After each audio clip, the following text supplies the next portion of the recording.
Саламатсыздарбы, урматтуу адабияттын ышкыбыздары. Кайрадан белгилүү жазуучу Аман Саспаевдин чыгармалары менен тааныштырууну улантабыз. Кезекте жылуулук жана тактык аңгемеси. Келин баланы жакшы көргөнүмөн өзүмдүн кыздарыма деген мээримди ага арнаган учурларым көп. Туугандарымдын үйүндө болсо да ушундай бир эби кыйышып турган бүлөөнүн жашап турушу эмнегедир боюма жылуу кан чурката берчү. Кокусал үйгө барып калганымда бизди карттардын алдынан ийменип, мындай боло бергенинин өзү көп келиндин колунан келе бербес. Айталык, мен өңдүү карт педагогдор буга кантип ыраазы болбосун. Асмандан түшкөн периштедей болгон бул келин асыресе чай куюп отурганда монтоюп кичине баласын алдына алып, бакыракай көздөрү менен жоош гана карап коюп, табиаттын дал өзүндөй эркин, нары сыпаа болчу. Анын алдында жайнап турган идиш аяктан бир да бири кагылышып үн чыгарбайт. Келиндин эки колу тынымсыз кыймылдап, төрдө канча киши отурса дагы баарына чай куюп үлгүрөөчү. Бир да бир чыны самоор түбүндө кезек күтүп калганын көрбөйсүң. Алиманын дүкөнгө барганы кандай дейсиз? Кызыл сыяктанган тигилген бөйрөктүү кооз корзинаны колуна кармап, дүкөндө жоп-жоош кезек күтүп турганы өзүнчө бир көрк. Теге байпагыңыздын баасы канча болду экен? Дейт, шашпай гана тегерек чоң көздөрүн балбылдатып. Мындай мүнөз менен дүкөнчүнүн катып койгон нерсесин дагы чыгарып алууга болот эмеспи? Ким эле болсо ушундай сүйлөй алышы мүмкүн, бирок ушул бир жөнөкөй сөздү машына келтирип карап тургандардын мээрин төгү айтуу кыйын да. Кыскасы, келин бала кыргыздын эң жакшы мүнөз жоруктарын толук көздөштүрүп, аны аң сезимине кантип сиңирип алганын ойлоном да ойлоном. Бирок бир күнү да ойлойбуз, ал киши болгон соң жалаң эле көөр менен акактан жасалган кооз буюм эмес да. Бул жакшы деген ар кандай кишинин бир же андан көп кемчилиги болот деген сөз. Келин баланын дагы бардык жакшы жагын терске чыгара турган начар жагы бардыр. Бирок мен аны көргүм да, уккум да келбейт. Ал жөнүндөгү жакшы таасирлердин ичинде өмүр бою таптаза кылып коюшун каалаймын. Ошол себептүү болсо керек, жада калса жакын кишилериме да келин бала жөнүндө сөз козгоодон ар качан чоочулаймын. Кокусалар, анын башка жагын билбейт турбайсызбы деп калса, балага деген мээримиме шек түшүп, ичиме сактаган жылуу сезимдер жазгы кардай былбырап, мен үчүн бир көңүлсүздүк болбосун дейм. Ушундай ойлор болорун өз башыман карыган гана кезимде өткөрүп отурам. Келинимдин күйөөсү биздин иничек, анын жоош же азуу экенин ажыратуу кыйын. Канткени менен азыркы жаштар бизден акылдуу эмеспи? Анын максатсыз бир да адым аттабасын билемин. Аны мындай койгондо да өздөрүнүн чарбачылык иштери эсептүү экенин укчумун. Ачыгын айтканда үй бүлөлүк кириш-чыгыштар өтө так жүргүзүлөт. Акчаны шатыра шатман жумшоо жок. Атүгүл үйдүн кара жумуштары да кадимкидей убакыттарга бөлүнгөн. Ал эми ошону иштеп жүргөн өздөрүнүн эрки кандай болду экен? Рухий дөөлөттөрү кандай тартипке келтирилди болду экен? Ошону чарбалык жактан уюштуруу колдон келет деңизчи. Бирок адамдар өз тегерегин бардык жагынан нукура моюн сундуруп алышы кыйын иш да. Иничек өзүнүн үй турмушу же бир кыйынчылыгы жөнүндө кишилерге наалып айтып жүргөнүн көргөн эмесмин. Бул да бир жакшы касиет дей бериңиз. Биздин көзүбүзчө экөө бири-бирине кайдыгер карагансыйт. Мен болсом инимдин келин баланы чын жүрөктөн сүйүүсүн каалаймын. Менин оюмча, тигинде аялы бар бир жаш, эң бери дегенде өзүн бактылуу сезип, эртең менен ар качан күлүп ойгонушу гана керек. Жашыра турганы жок, баарыбыз эле жаш болгонбуз. Көрчүсүн көрүп, өткөрчүсүн өткөргөнбүз. Ал эми азыркы күндө болсо, жаштардын кээ бир жактан андай болбостугун каалайбыз. Өзүбүз турмушка ашырып көрбөгөн чындыктарды акыл кылып аларга таңуулайбыз. Антсең андай болот, минтсең мындай болот дейбиз. аны өз колубуз менен иштөөдөн көрө ооз эки айтуу оңой болгондуктан баштарыбыз койкоңдоп сүйлөгөн сайын сөз көркүнө чыга түшөт эмеспи? Күндөрдүн биринде өз турмушу жөнүндө ооз ачпаган иним мени издеп үйгө келип калды. Кандай деп баратып өзүмдү токтотуп калдым. Анткени анын келишине байланыштуу кандайдыр шек-шек келин бала жөнүндө сурап кое жаздаган болчумун. Жакшы, иштериң жакшы болсун, анан өзүң жакшы бол.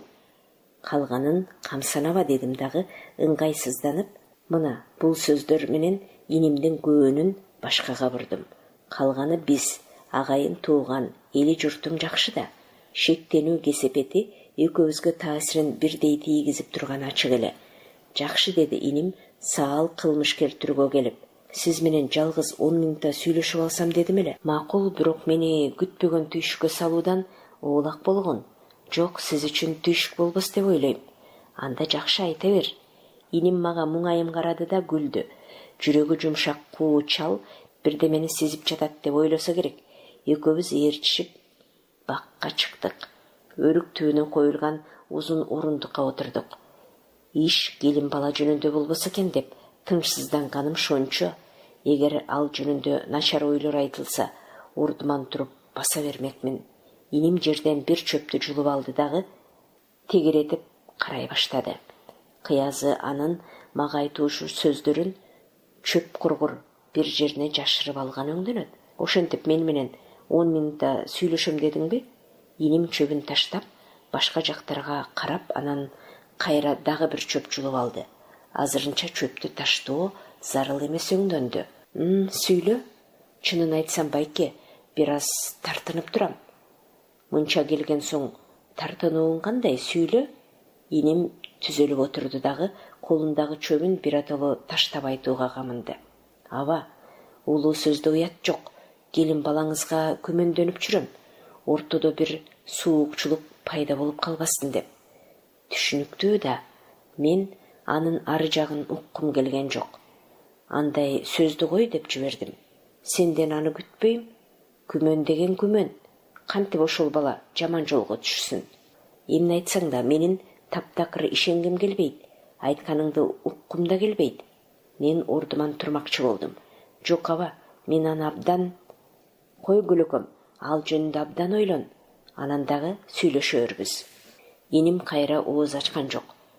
Бирок жер карап пүгүлө түштү дагы өтө ыңгайсыз абалда калганын сездирип койду.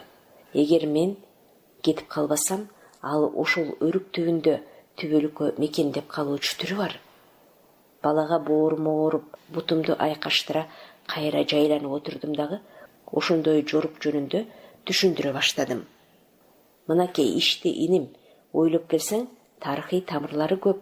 Эгер келин бала чыны менен эле ошол жолго түшкөн десек, биздин айылда ал жалгыз эмес албетте. Илгерки заманда сүйүүнү, махабат дегендерди малга сатып алуучу. Чала кең албайт, мала кең алат деп лакап бекер чыккан дейсиңби? Адамдарда сүйүү сезими өлгөнчө болот. Беш көкүл кыздарды өзү сүйбөгөн кишиге кармата берүү натыйжасында андай катыштын кымбаты да аз болуучу. Ал эми азыркы кезде иш мүлдө башка. Сөз ушуга токтогондо иним бир аз сергий түштү. Башка болгон себеби, дедим, азыр бир үйдө жашоо үчүн бири-бирин өздөрү табышат. Табышкан бул экөө эмес, жалпы кишилер менен кишилер сыйлашып, ынак жашоо мүмкүнчүлүгүнө чулганат. Чынында мындай махабатка үчүнчү киши кабылаар бирөөнүн ынак жашоосун өз кызыкчылыгы үчүн бузса, албетте бул бир айтканда наадандык. Ошон үчүн бир кара, ал жөнүндө абдан ойлонуп бир чечимге келиш керек. Иним ордунан козголду да мындай деди. Мен аны кызганбайм, аба. Биз алиде узак бирге жашайбыз. Ошол узак жолдо экөөбүздүн тең бири-бирибизди алдабаган, бири-бирибизге ишенген жүрөк менен болуубузду гана каалаймын. Бул ар бир ак тил эркектин тилеги. Иним улуу тынып алды. Мен сизден акыл сурап келдим. Эмне кылышым керек? Мына бул катты окуңузчу. Ал ички чөнтөгүнөн кичине кагазды чыгарып мага сунду. Анысын алгым келген жок. Анын мага кереги жок дедим. Алтын табиятта көбүнчө керексиз кошмолору менен кездешет. Анысына карап, алтынды эч ким жерибейт. Кайра аарчып тазалап, чыныгы алтынды жаркыратат. Мына бул кишилик милдет. Айласыздан кайпактап айткан сөзүм балага кандай таасир бергенин билбейм. Бул жолу ал майышып туруп сүйлөдү. Же алтынды тазалоо жолун билбейм, же алтындын керексиз кошмосун көрбөй тура албайм. Мен сизди бир жол көрсөтөр деп келдим эле. Баланын абалы оор. Эми тобокелге бел байлабасам болбоду. Иш баары бир жакын арада жарылууга тийиш өңдөнөт.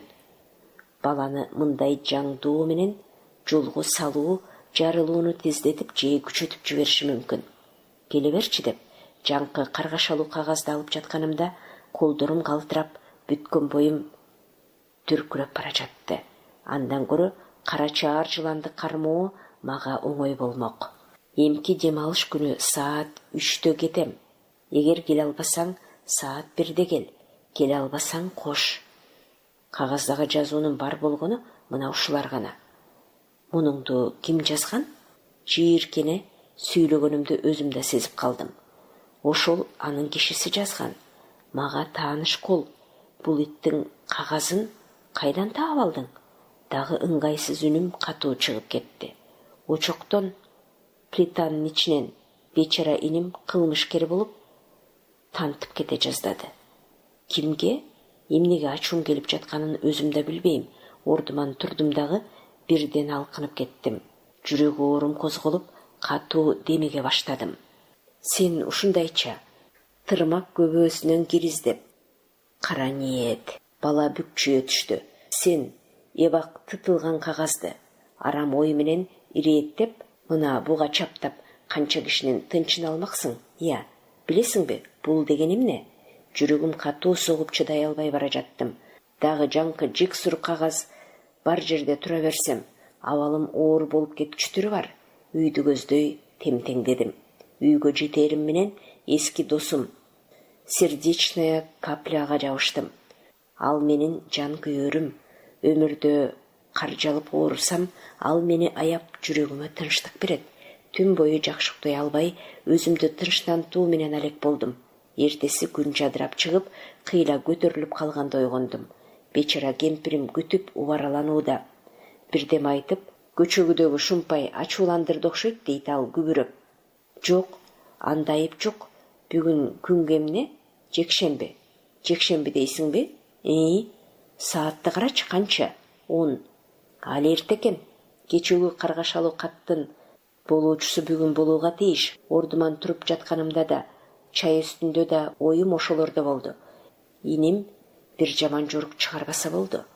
Анан татынакай 2 жаштын үйү сөзсүз бузулат. Кээ бир аялдын сөзү менен айтканда, эркек деген бирдемени мурду сезсе болду. Куру бекер эле кожоңдой берет эмеспи? Бул эмне деген жорук? Турмуш куруп, экөөлөп, бул даражага оңойлук менен жетти беле алар? Эгер бала күмөндөнүп, өзү жараткан окуя болсо, же булардын ынтымагын бузмакчы болгон бирөө жасаган окуя болсо, анда балага кошулуп, акмак болгонумду жайгаштыра алар идиш табылар бекен менден? Ар ким өз жолунда ашкере жүрүүгө гана тийиш. Тушта илине турган асма саат 11-де согуп токтогондо башымды көтөрүп эшикке чыкмак болдум. Кемпирим таягымды камдап, колтугумдан сүйөй баштады. Тимгой дедим ага. Азыр абдан айыгып калдым. Башка иштериңди кыла бер. Мен көчөгө чыгып кайра келем. Көчөдө эмне бар? Жатсаңчы салып. Келе теги дарыны. Эски достон бир доза ичип, өзүмдү чыңдап алганымдан кийин кечөөкү инимдин үйүн көздөй жүрүп отурдум. Саат 11:30 алардын үйүнө жеттим, эптеп. Үй ичи мурдагыдай, кечөөкү окуянын кыпынындай да шеги билинбейт.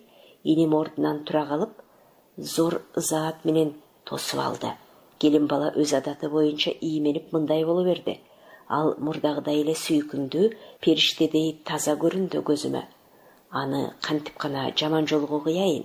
Оорум кармаганда азыраак сейилдеп бассам пайдалуу өңдөнүп жүрөт. Кийинки күндөрдө дедим мен. Кары кишиге ары бери басуу эзелтен эле пайдалуу да, деди иним мага жооп беретинде. Анан ал келин балага эскертти. Самоор кой, түштө болуп калса керек, бүгүн дем алыш да.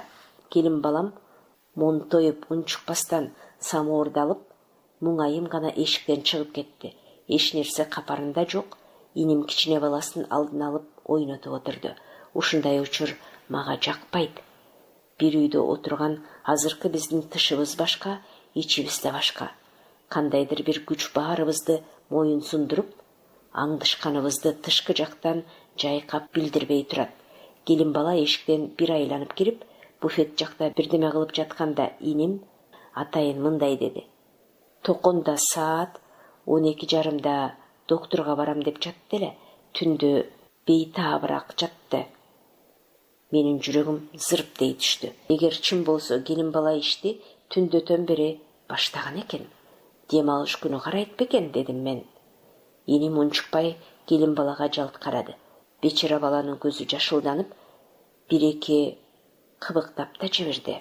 Келин бала кебелбестен буфетте карап бирдеме иштеп жатып акырын гана «Тааныш акушерка, Клава» деп сөзүн аяктабай жым болду.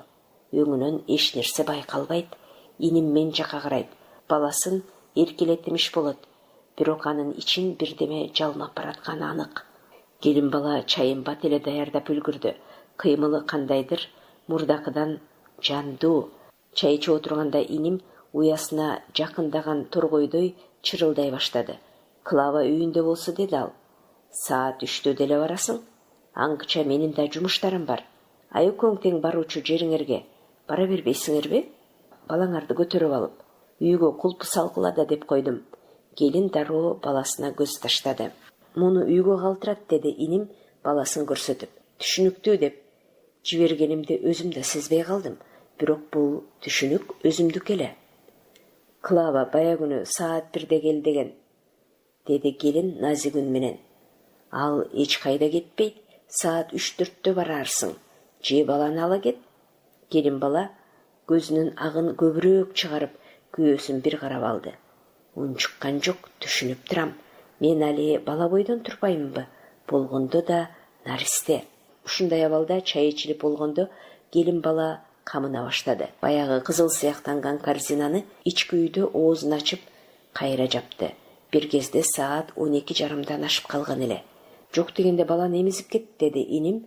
«Азыр эле ыйлай баштайт мунуң» деп.